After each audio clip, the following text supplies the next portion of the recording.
بسم اللہ الرحمن الرحیم۔ درس السیوطی حصہ اول صفحہ 48۔ وقدما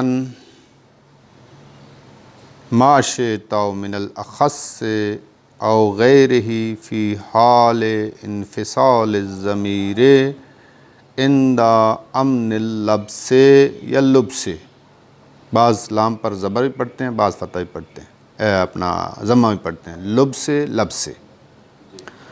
نحو الدرہم اتیتک ایاہ و اتیتہ ایاک ولا یجوز فی زید اتیتک ایاہ تقدیم الغائب لللبس۔ یہ ایک مطلب تھا جی یہاں تک۔ دوسرا مطلب یہاں سے شروع ہو رہا ہے وفی اتحاد الرتبۃ اے رتبۃ الضمیرین بان کان لمتکلمین او مخاطبین او غائبین الزم فصلا للثانی۔ یہ دوسرا مطلب ہے، یہ دوسرا مطلب ہے۔ وقد یبیح الغیب فیہ وصلا لیکن لا مطلقا مع وجود اختلاف ما بین الضمیرین۔ اسی دوسرے مطلب کے ساتھ یہ ٹچ ہے، تتمہ ہے۔ اور پھر کہتے ہیں نحو قول الفرزدق بالباعث الوارث الاموات قد ضمنت ایہم الارض۔ یہ ایک تیسرا مطلب ہے۔ یہاں تک تین مطلب جو عبارت پڑھی ہے اس میں موجود ہے۔ میں بجائے اس کے کہ یہاں سے ہی اس عبارت کو حل کروں اور مطلب بیان کروں، میں ذرا گزشتہ سے ایک خلاصہ بیان کر دوں کہ بحث ہماری ضمائر کے بارے میں پیچھے جو پہلے شروع ہوئی ہے بحث وہ یہ تھی کہ اگر ایک یہ تھا اگر دو ضمیریں رتبہ میں مختلف ہوں اور پہلی ضمیر عارف اور غیر مرفوع واقع ہو اور کانا یا فعل قلبی کی خبر بھی واقع نہ ہو تو وہاں حکم یہ تھا کہ دو ضمیریں رتبہ میں مختلف ہیں تو دوسری ضمیر کو متصل اور منفصل لانے میں تمہیں پھر کہا تھا اگر کانا اور فعل قلبی کی خبر واقع ہو تو اس میں اختلاف، وہ بات تمام ہو گئی تھی۔ بعد میں دوسرا مرحلہ ضمیر کا بیان کیا تھا۔ دوسرا مرحلہ میں ہم نے کہا تھا اگر متعدد ضمائر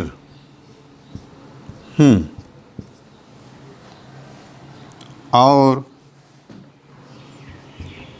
رتبہ میں مختلف ہوں اور سب کو متصل لانا چاہیں تو پہلے کس کو لائیں گے، بعد میں؟ یہ سوال تھا، اس کا جواب دیا تھا اس نے۔ یہ سوال تھا جس میں جواب میں کہا تھا جو رتبہ میں عارف ہوگی وہ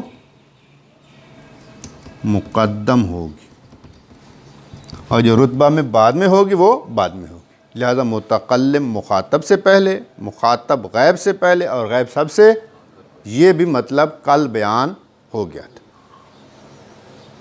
آج کیا بیان کرنا چاہتے ہیں؟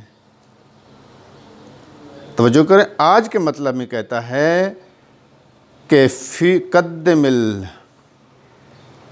کیا نام ہے، وقدمن ما شئتا،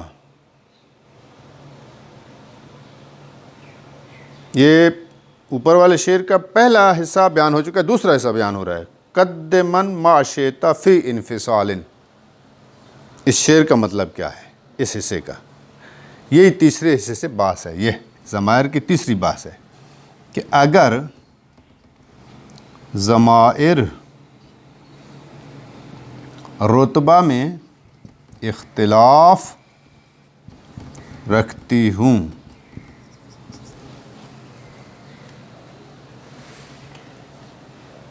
اور دوسری ضمیر کو منفصل لانا چاہتے ہیں تو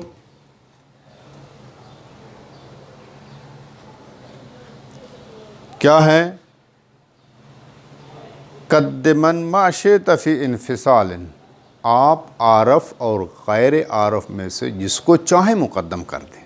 رتبے میں اختلاف ہے، دوسری کو منفصل لانا چاہتے ہیں، سب کو متصل نہیں لانا۔ پہلے تھا کہ سب کو، دوسری شک میں تھا کہ اگر متعدد ضمائر ہوں، رتبہ مختلف ہوں اور سب کو متصل لانا چاہتے ہیں۔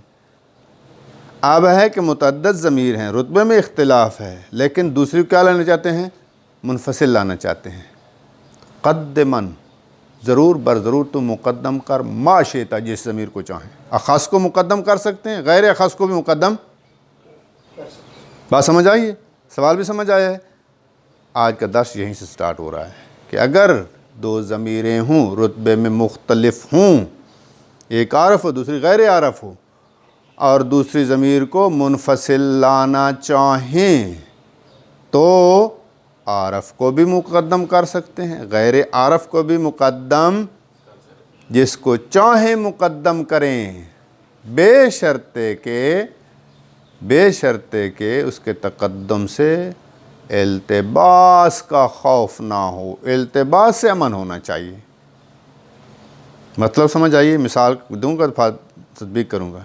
مطلب یہ اپنے ذہن میں چاہتے ہو، اگر ضمائر رتبہ اختلاف رکھتی ہوں اور دوسری ضمیر منفصل لانا چاہتے ہو تو اخص، اب یہاں ہم کریں گے اخص اور غیر اخص میں سے جس کو چاہیں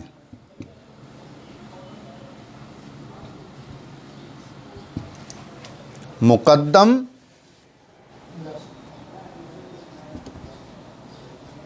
کر سکتے ہیں،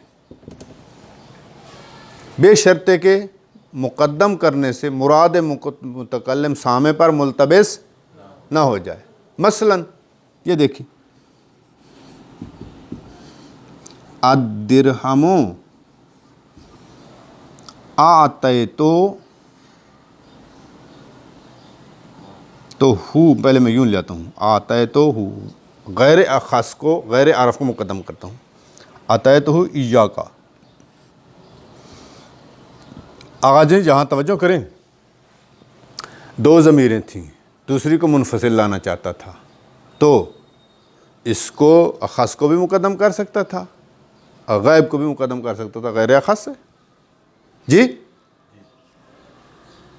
یہاں کوئی التباس ہوتا ہے اس ہو کے مقدم کرنے سے؟ نہیں، پتہ ہے کہ تو شخص جو ہے وہ آخذ ہے اور درہم ماخوذ ہے۔ درہم ایسی شے ہے کہ جس کو عطا کیا جاتا ہے، اور شخص ایسی چیز ہے کہ جو درہم کو لینے والا ہوتا ہے۔ یہاں آخذ اور ماخوذ میں کوئی اشتباہ، درہم کبھی بھی آخذ نہیں ہو سکتا، کسی چیز کو اخذ نہیں کر سکتا، لے نہیں سکتا، اس کو دیا جاتا ہے، یہ خود کوئی چیز لے نہیں سکتا۔ آپ اس ہو کی ضمیر کو بعد میں لائیں اور کہیں آتیتکا ایاہو، عارف کو مقدم بھی کر سکتے ہیں، مؤخر بھی، التباس سے امن ہے۔ تو اس صورت میں دو ضمیروں میں سے اگر دوسری کو منفصل لانا چاہتے ہیں تو عارف کو ضروری نہیں ہے مقدم کریں، آپ مقدم بھی کر سکتے ہیں، مؤخر بھی۔ قدمن ما شئتا، عارف اور غیر عارف میں سے جس کو چاہیں مقدم کریں، بے شرط کہ التباس سے امن۔ سمجھ آ گئی یہاں تک؟ مثال کی تطبیق آ گئی۔ اب ایک مثال آپ کو دیتا ہوں جہاں پر اگر میں غیر عارف کو مقدم کروں تو التباس ہو جاتا ہے، مراد متکلم خلط ملط ہو جائے گی۔ مثلاً زیدن آتیت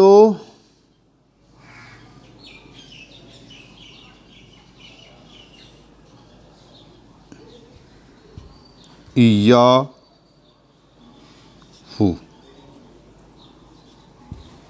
کیا مطلب ہے؟ زید میں نے تجھے اس کو عطا کر دیا، یعنی زید ہے کیا؟ آخذ، لینے والا، اور تو کیا ہے؟ ماخوذ ہے۔ تجھے زید نے اخذ کیا ہے؟ غلام کے طور پر، ٹھیک ہے؟ میں نے زید کو تجھے عطا کر دیا، مثلا تو میرا غلام تھا، میں نے زید کو عطا کر دیا۔ اب دیکھیں یہاں پر ایک کاف ضمیر ہے، ایک یہو ضمیر ہے۔ عارف کو میں نے مقدم کیا ہے اور غیر عارف کو مؤخر کیا ہے۔ اگر میں یوں کہہ دوں زیدن آتیت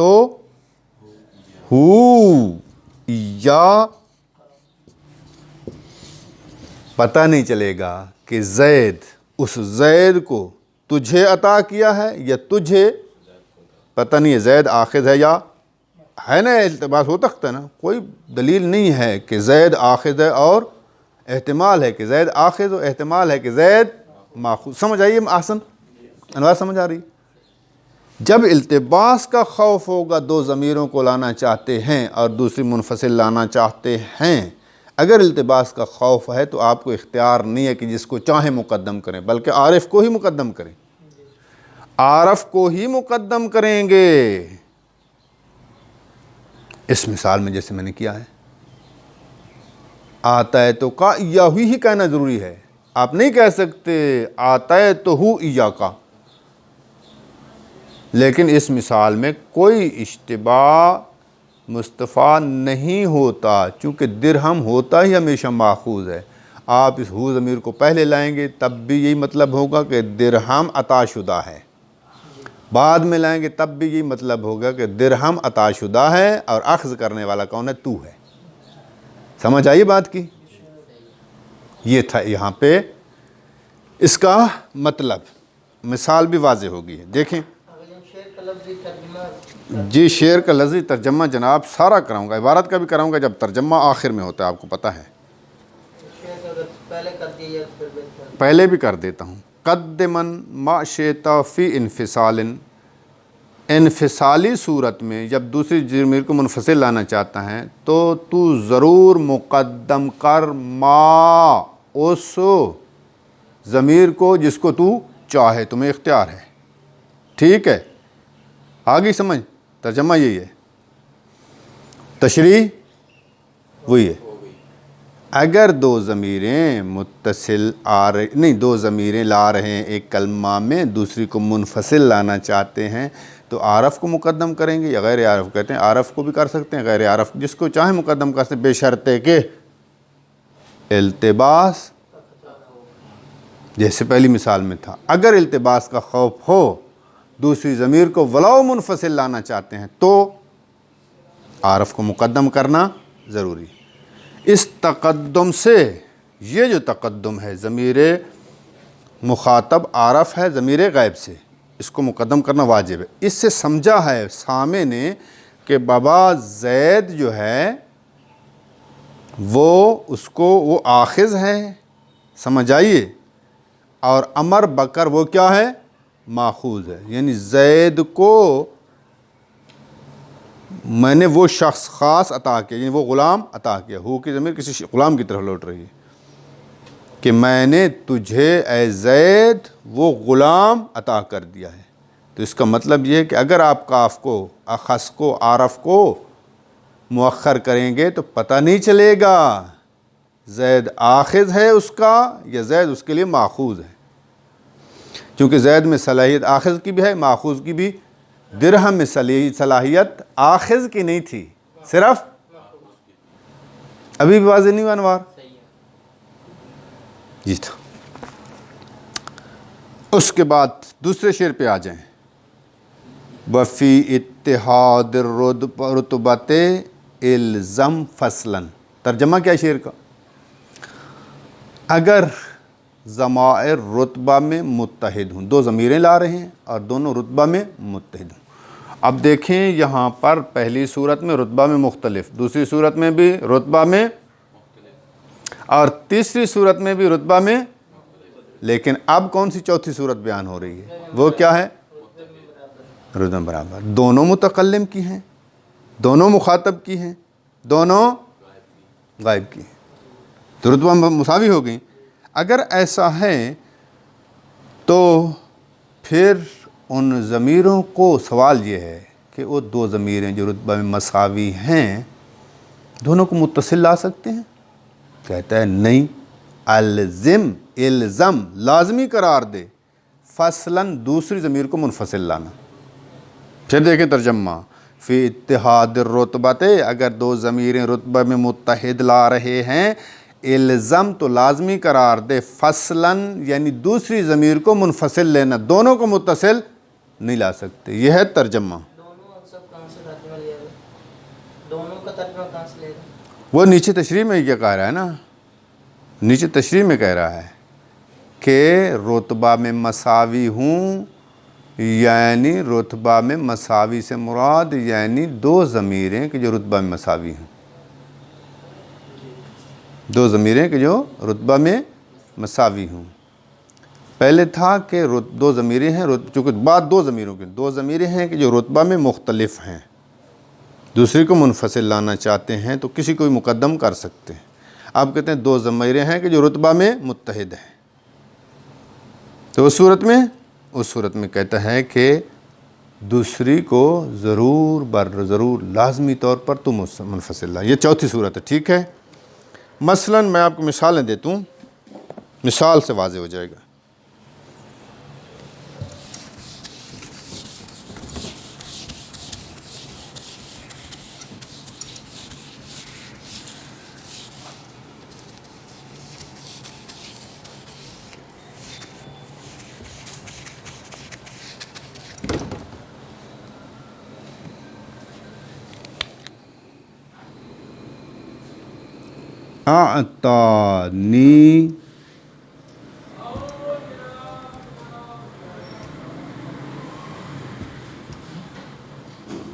اعطانی ایایا،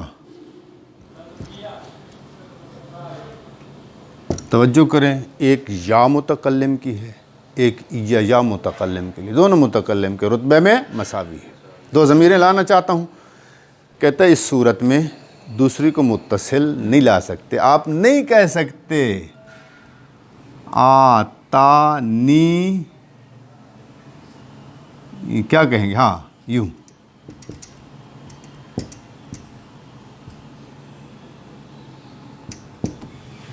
یہ بھی یا اور یا دونوں کو متصل لائیں، متصل نہیں لا سکتے، دوسری کو یا منفصل لائیں گے، دونوں منصوب ہیں۔ آقا دونوں معنی کیا ہے؟ آتانی اس نے، نی مجھے، یا اپنے آپ کو عطا کر دیا، مجھے اپنے آپ کو یعنی مجھے عطا کر دیا، سمجھ آئیے؟ کر سکتا ہے نا خدا ہمیں ہمارے حوالے کر دے، ہمیں عطا کر دے، تو پھر کیا ہوگا؟ فساد ہوگا زمین و آسمان میں برپا۔ اسی لیے پیغمبر دعا کرتے ہیں، پیغمبر ہمیں سمجھانے کے لیے دعا کرتے ہیں، الہی لا تقلنی نفسی طرفتا عینی ابدا، پروردگار ایک لحظے آنکھ جھپکنے کے لیے بھی مجھے میرے نفس کے حوالے مجھے نہ کر دینا، چونکہ نفس ان النفس لامارۃ بالسوء الا من رحم ربی، مگر یہ ہے کہ خدا کا رحم و کرم ہو، ورنہ انسان کہاں سے کہاں پہنچ جائے گا۔ یہاں پر بھی یہ ہو سکتا ہے، خیر مثال غلط بھی ہو تو کوئی مسئلہ نہیں ہے۔ اب دونوں ضمیریں ہیں، دونوں رتبہ میں مساوی ہیں، تو دوسری کو آپ کو کیا ہے؟ منفصل لانا پڑے گا۔ غائب مخاطب کی مثال دے دوں، آتے تا، اب مخاطب کی مثال آتے تا، آتے تو کا، آتے تو کا ایا کا، میں نے تجھے عطا کر دیا، میں نے تجھ کو تورے حوالے کر دیا، عطا کر دیا تجھے، ٹھیک ہے نا۔ اب یہاں پر یہ بھی مخاطب کے، یہ بھی مخاطب رتبہ میں مساوی ہیں، تو دوسرے کو منفصل لائیں گے۔ آپ نہیں کہہ سکتے آتے تو کا، کیا کہیں گے شاہ جی ہیں؟ کا نہیں کہہ سکتے، آتا ہے تو کا، یعنی دونوں متصل ہیں، متصل نہیں لا سکتے۔ غیب کی مثال دو دوں، وہ حاجی مصطفیٰ توجہ کریں، آفرین، آتے تو ہو، آگے ایک اور ہو لگا دوں، کہہ سکتا ہوں؟ نہیں، دوسری کو منفصل لانے، کہیں آتے تو ہو یا، میں نے اس کو، ہاں جی اب بتاتا ہوں، میں نے اس کو وہ عطا کر دیا، اس کو وہی عطا کر دیا۔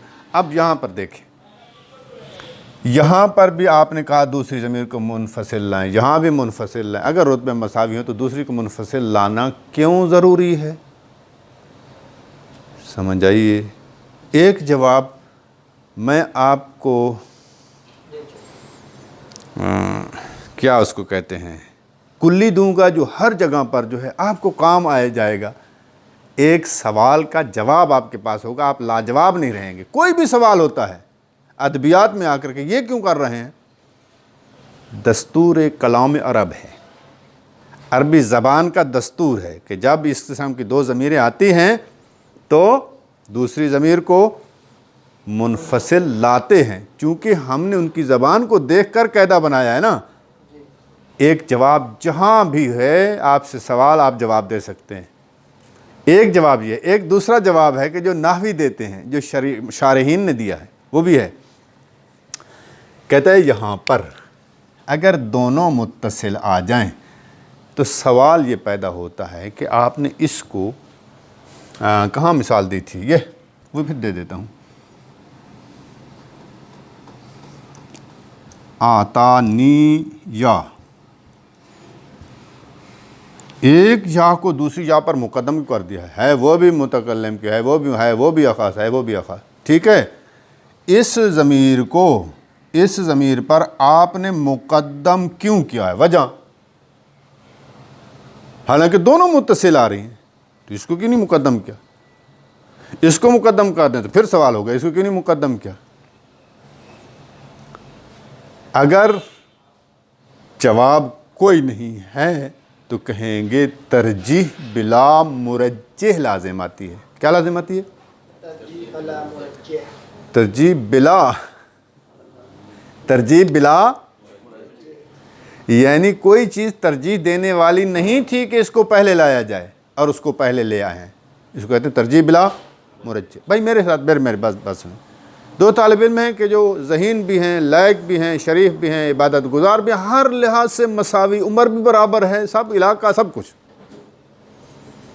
میرے پاس ہے 100 روپے اور میں قربتاً للہ دینا چاہتا ہوں، معیار دونوں کا برابر ہے، اس کو دے دیتا ہوں 80 روپے، اس کو دیتا ہوں 20 روپے، ترجیح دے دیا نا میں نے اس کو۔ سوال کریں گے آپ نے اس کو کیوں ترجیح دی ہے؟ آپ نے 80 اس کو کیوں دیا ہے؟ 20 اس کو برابر کیوں نہیں دیا؟ اگر اس کو دے دیتا ہوں تو کہتے ہیں اس کو 80 کیوں دیا، اس کو 20 کیوں دیا؟ نہیں سمجھ آئی؟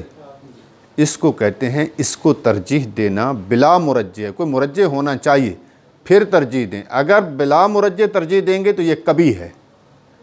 اگر ایسی کلام کریں گے کہ ایک ضمیر کو مقدم کریں، کوئی بھی آپ کے پاس مرجح ترجیح دینے والی چیز موجود نہیں ہے، تو کہیں گے ترجیح بلا مرجح ہے۔ اور ترجیح بلا مرجح کیا ہوتی ہے؟ کبھی ہوتی ہے، خواہ وہ فعل میں ہو، خواہ وہ قول میں ہو۔ اب یہ قول ہے نا، عرب کا کلام ہے نا، اس میں اگر عرب والے ایک ضمیر کو ترجیح دیتے ہیں اس کو مقدم کرتے ہیں، تو سوال ہوگا کیوں انہوں نے مقدم کیا؟ اس ترجیح بلا مرجع کا جواب دینے سے بچنے کے لیے کہ کلام کبھی نہ ہو دوسری ضمیر کو عرب والے کیا کرتے ہیں؟ اب یہ نحویوں کی ترجیح ہے، یہ شارحین کی جو ہے جواب ہے۔ عرب والے بیچارے ان کی زبان ان کو خود کو پتہ ہی نہ ہو کہ ہم کیوں اس کو منفصل لا رہے ہیں، لیکن نحویوں نے ایک جواب بنا لیا ہے۔ وہ جواب بہتر ہے کہ عرب کی زبان ہے، جیسے ہم نے دیکھی ویسے ہم نے کہہ دیا، بنا دیا قانون۔ کلام عرب میں مثلا 99 محاورات میں ہم نے دیکھا جب ایسی صورتحال ہو تو دوسری کو منفصل لاتے ہیں، ہم نے قاعدہ بنا لیا کہ دوسری ضمیر کو منفصل۔ اب وہ تعلیل جو آپ بتا رہے ہیں ان بیچاروں کو کیا پتہ، جس نے بولنا ہے بولنا شروع کر دینا ہے، بچے کو کیا پتہ بول رہا ہے، وہ میں اس کو کیوں مقدم نہیں کرتا، کہتے بابا ایسے بولتے تھے، ماما کیسے، میری مادری زبان ہے۔ یہ جو توجیہ ہوتی ہے یہ توجیہ نحویوں کی اختراع ہے، وضع شدہ ہے۔ ٹھیک ہے مصطفیٰ، اور کوئی سوال ہے آپ کا؟ اچھا، یہ مسئلہ حل ہو گیا۔ فی اتحاد الرتبۃ الزم فصلاً، اگر رتبہ میں متحد ہوں تو لازمی طور پر دوسری ضمیر کو منفصل لائیں، ہیں؟ پھر کہتا ہے وَقَدْ يُبِيهُ الْغَيْبُ فِيهِ وَصْلًا۔ ترجمہ شعر کا یہ ہے کہ کبھی کا کس کا معنی ہے؟ قد کا معنی ہے۔ قد جب فعل مضارع پہ تقلیل کا معنی دیتی، کبھی کبھار۔ یبیہو جائز ہے، مباح ہوگا غیب کو اس صورت اتحاد رتبہ میں متصل لانا۔ یہ ہے ترجمہ۔ مطلب کیا ہے؟ مطلب یہی ہے اسی صورت میں کہ جب چوتھی صورت تھی نا، جب دو ضمائر رتبہ میں متحد ہوں تو دوسری کو کیا تھا؟ لازمی تھا منفصل لانا۔ یہ ہم نے پڑھا۔ لیکن عرب والے کیا کرتے ہیں؟ جب رتبہ میں مساوی ہوں، یعنی دونوں غیب کی ضمیریں ہوں، متکلم کی یا مخاطب کی نہ ہوں، غیب کی ضمیریں ہوں، تو دوسری کو متصل بھی لاتے ہیں۔ یعنی پہلی تو ویسی متصل ہونی ہے نا، دوسری کو بھی کیا لاتے ہیں؟ اگرچہ ترجیح بلا مرجع ہے پھر بھی غیب میں یہ کام کر ڈالتے ہیں۔ تو آپ کا قاعدہ کہاں گیا؟ اسی لیے کہتے ہیں یہ قواعد نحوی 100% نہیں ہوتے۔ کلام کیا آپ 80 افراد میں یا 90 افراد میں یا مثلا زیادہ سے زیادہ 99 افراد میں یہ قاعدہ تطبیق کرے گا، کسی ایک یا دو کلام کے جملات ایسے بھی عرب مل جائیں گے جو خلاف قانون آ رہے ہیں۔ پھر قانون 100% نحوی کوئی عقلی نہیں ہے نا۔ عقلی ہوتے ایک جملہ ہے، نہیں کہتا بزرگوں کی عظمت کے لیے نہیں کہتا، ورنہ ہے ایسے ہی، نحوی ایسے ہی ہے، وہ جملہ نہیں ہے کہتا۔ ہاں، اب لازمی ہے منفصل لانا، اگر غیب ہو تو پھر دونوں کو متصل بھی لا سکتے ہیں، لیکن مطلقاً نہیں۔ جہاں پر بھی دو غیب آ جائیں گی تو ضروری نہیں ہے، جائز نہیں ہے کہ نہیں کبھی کبھار۔ کب؟ شرط ہے، بے شرطے کے، یہ شرط ہے دونوں غیب کی آ جائیں تو دوسری کو بھی متصل لا سکتے ہیں، بے شرطے کے دونوں غائب کی ضمائر میں کسی قسم کا فرق ہونا چاہیے۔ کیسے؟ جب دونوں غیب کی ہیں تو فرق کیسے ہوگا؟ غیب کی ہے۔ کہتے ہیں فرق ہونا چاہیے، یعنی ایک تثنیہ اور دوسری مفرد، دونوں غیب کی ہیں، ایک تثنیہ کی اور دوسری مفرد ہو تو فرق ہو گیا نا، کوئی نہ کوئی فرق ہونا چاہیے۔ یا مثلاً ایک مذکر اور دوسری مؤنث ہو، یہ بھی فرق ہو جائے گا نا، دونوں غائب کی ہو رہی ہیں، ایک مؤنث کی طرف لوٹ رہی ہے، ایک مذکر کی طرف، یہ فرق ہونا چاہیے. تو پھر دوسری کو بھی متصل، پہلی تو ہونی متصل ہے، دوسری کو بھی متصل، لیکن متکلم اور مخاطب میں یہ کام جائز. واضح ہوگی بات، آسان واضح ہوگی، سمجھ آ گئی. انوار مثلا انہوں نے مثال دی ہے کلام عرب کے ایک کلام کی، چونکہ عرب والوں نے ایسا کلام کیا ہے اسی لیے اس نے کہا ہے کہ جلا سکتے ہیں غیب میں. انہوں نے کہا ہے انا لہما، یہ مثال ہے. انا لہما نہیں ہے، انا لہما، انا متکلم کی ضمیر نہیں ہے، انا لا ینالو مضارع واحد متکلم کا صیغہ ہے. انا لا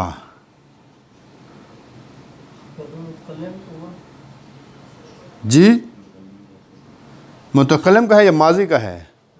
انالا، ان والا تھا، ان والا واو متحرک ما قبل سے فعل ماضی باب افعال سے ہے. ہما ہو، اب دیکھیں یہ ہما یہ بھی متصل ہے، غائب کی ہے نا، اور یہ بھی متصل، ہو بھی متصل ہے نا، ایہو منفصل ہے نا، ہو تو متصل ہے. اب دیکھیں دونوں غائب کے دونوں متصل لا رہا ہے انالا کے ساتھ، جبکہ رتبہ میں ایک ہے، دونوں غائب ہیں، لیکن فرق ہے. فرق کیا ہے؟ پہلی تثنیہ کی ہے، دوسری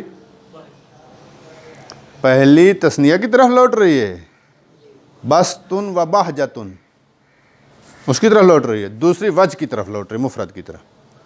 تو اگر ایسا اختلاف ہو تو مثلا آپ یہ کہہ سکتے ہیں آقا جی یہ دیکھیں میری طرف، زیدن نہیں، ہندن، ایک اور مثال دو، اس نے نہیں دی، ہندن زیدن آ تے تو ہاں ہو، میں نے ہند کو اس زید کو عطا کر دیا ہے، کنیز تھی میری، میں نے اس کو فارغ کر دیا اور میں نے کہا جان تم لے لو، تم پریشان کر دیا. ٹھیک ہے نا، کنیزوں کو لے دے سکتے ہیں نا. تو یہاں پہ توجہ کریں، یہ ضمیر لوٹ رہی ہے ہند کی طرف، یہ لوٹ رہی ہے کس کی طرف؟ ایک مذکر کی ایک مؤنث کی، ہیں دونوں غائب ہیں بھی دونوں مفرد کی، لیکن ایک مذکر کی ایک مؤنث، فرق ہو ایسے کلام کر سکتے ہیں.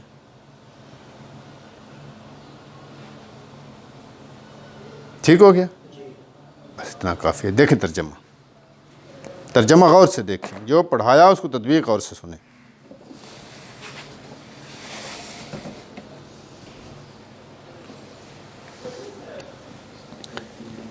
قدمن ما شئت من الاخص او غیرہ فی حال انفصال الضمیر عند امن اللبس. یہ قدمن کون سی صیغہ ہے جناب؟ قدم امر حاضر واحد مذکر کا صیغہ ہے، یعنی ضرور تو مقدم، نہیں ضرور نہیں، بغیر تاکید کے تو مقدم کر، امر کا ہے نا. آگے یہ کہاں سے آگے ہے؟ قدم تھا، میم تو ساکن تھی، من کیوں پڑھ رہے ہیں؟ نون تاکید خفیفہ لگائی، تو نون تاکید خفیفہ اپنے ماقبل کیا چاہتی ہے؟ فتح چاہتی ہے. نون جو بھی ہوگی تاکید کی، اس کے آپ ماقبل کیا ہوگا؟ فتح ہوگا. خفیفہ ہو یا ثقیلہ فرق نہیں کرتا، اصل میں کیا ہے؟ فتح ہے. تو یہاں پر جو ہے فتح دینی پڑی، قدم کی بجائے بن گیا قدمن، یعنی ضرور تو مقدم کر ما شئت من الاخص او غیرہ، ضمیر اخص اور غیر اخص میں سے جس کو چاہیں مقدم کر سکتے ہیں. کب؟ فی حال انفصال الضمیر، کہ جب دوسری ضمیر منفصل لانا چاہیں تو اس حالت میں جس کو بھی چاہیں مقدم، بے شرط کہ اندہ امن اللبس، یہ شرط ہے کہ التباس کا خوف نہ ہو. جیسے الدرہم اتیتک ایہو بھی کہہ سکتے ہیں، کاف اخص کو مقدم کیا، غیر اخص کو مؤخر کیا. آتیتہ ایاک بھی ولا یجوز فی زید آتیت کا ایہو، زید اتیت کا ایہو میں یہ مثال جائز ہے، لیکن اگر آپ کہیں آتیت ہو ایہ کا، یہ غلط ہے، جائز کہتے ہیں اس مثال میں جائز نہیں ہے۔ کیا جائز نہیں ہے؟ یجوز کا فاعل کیا ہے؟ تقدیم الغائب، کہ غائب کو مقدم کریں۔ کیوں؟ لللبس، اشتباہ کی وجہ سے جائز نہیں ہے۔ وفی اتحاد الرتبہ اے رتبۃ الضمیرین، اگر دو ضمیریں رتبہ میں پہلے تھی، رتبہ میں اختلاف، رتبہ میں اختلاف، رتبہ میں اختلاف، اب کیا ہے؟ رتبہ میں اتحاد، یعنی دونوں متکلم یا غائب یا مخاطب کی، خود بھی وضاحت کر رہا ہے، با بیانیہ لگا رہا ہے، بے ان کانا لمتکلمن، رتبہ میں کیسے اختلاف ہوگا، اتحاد ہوگا، یعنی دونوں متکلم کی ہوں یا دونوں غائب کی ہوں۔ تو اس صورت میں کیا حکم ہے؟ الزم، یہ حکم کر رہا ہے، نحوی قاعدہ بتا رہا ہے کہ الزم فصلا للثانی، تو دوسری ضمیر کو ضرور منفصل لا، متصل نہیں لا سکتا دونوں کو، ورنہ ترجیح بلا مرجی۔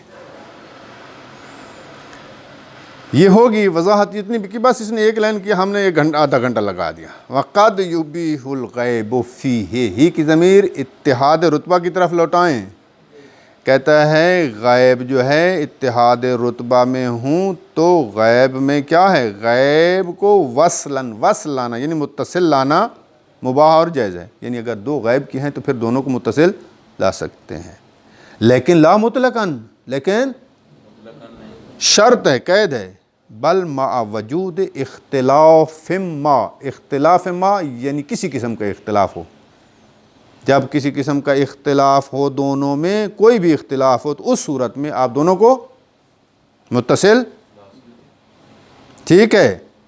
آگے کہتا ہے جیسے مثلاً کائن یکون احدہما مثنی والآخر مفرد، ایک تثنیہ کو دوسری مفرد کی، ایک مذکر کے دوسری مؤنث کی، وَنَحْوَهُ، نحوہ سے مراد وہی مفرد کی، مثلاً میں نے آپ کو مثال دی مذکر اور مؤنث کی، ٹھیک ہے۔ اب آپ کو مثال دیتے، کلام عرب میں ایسا ہوا ہے، ہاں غائب میں دونوں کو متصل لائے ہیں، کہاں؟ یہ شعر ہے، لِوَجْهِكَ فِي الْإِحْسَانِ بَسْطٌ وَبَہْجَةٌ، احسان کرنے میں تمہارے لیے ایک جہت ہے، بسط اور بہجت، انا لا ہما ہو، سمجھ آئیے، انا لا فعل ہے، ہما متصل لایا، ہو بھی متصل لایا ہے، کیوں؟ ایک تثنیہ کے دوسری مفرد کے، اختلاف ہو تو دوسروں، بس اس کا مطلب ہے کہ آپ کے لیے بھی جائز ہے، جب کلام عرب میں ایسا ہے تو آپ بھی ایسا کر سکتے، چونکہ دوسری مثال نہیں ملی دونوں کی، اس لیے ہم نے ان میں نہیں کہا، غیب میں کہہ دیا ہے۔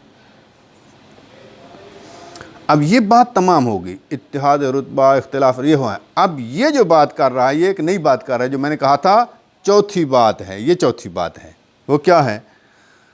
کہتے قول الفرزدق بالباعث الوارث الاموات قد ضمنت ایہم الارض، فرزدق شاعر کا ایک شعر ہے، اس شعر میں آپ توجہ کریں، ضامنت ایہم الارض،